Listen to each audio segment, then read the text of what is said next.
DJ बंदीची सोलापूर जिल्ह्यामध्ये पहिलीच कारवाई करण्यात आली असून वळसंग पोलीस ठाण्याचे वरिष्ठ सहाय्यक पोलीस निरीक्षक अनिल सनगले यांनी महत्त्वपूर्ण पहिली कारवाई केली आहे आणि यामुळे डीजे चालकांचे धाबे दणाणल्याचं चित्र पाहायला मिळते। बंदी असताना देखील त्यांनी हे कृत्य केल्यानं या कारवाईला त्यांना सामोरं जावं लागलंय। जिल्हाधिकाऱ्यांनी डीजेवरील निर्बंधाचे स्वतंत्र आदेश काढले। पोलिसांनी देखील ध्वनी प्रदूषणासंदर्भात गावागावात बैठका घेतल्या, तरी पण एनटीपीसी फताटेवाडी येथील गणेशोत्सव मंडळाने विसर्जन मिरवणुकीत डीजे लावला होता। वळसंग पोलिसांनी त्या डीजेवाल्या बाबूला पकडले।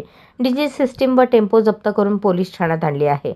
जिल्हाधिकाऱ्यांच्या आदेशानंतर वळसंग पोलिसांनी केलेली ही पहिलीच कारवाई आहे। भारतीय नागरिक सुरक्षा संहिता 2023 मधील कलम 163(1) भारतीय नागरिक सुरक्षा संहिता अंतर्गत मिरवणुकांमध्ये मोठ्या आवाजाचा डीजे लेझर लाईट वापरण्यास बंदी असल्याचे आदेश जिल्हाधिकारी कुमार आशीर्वाद यांनी काढले आहेत।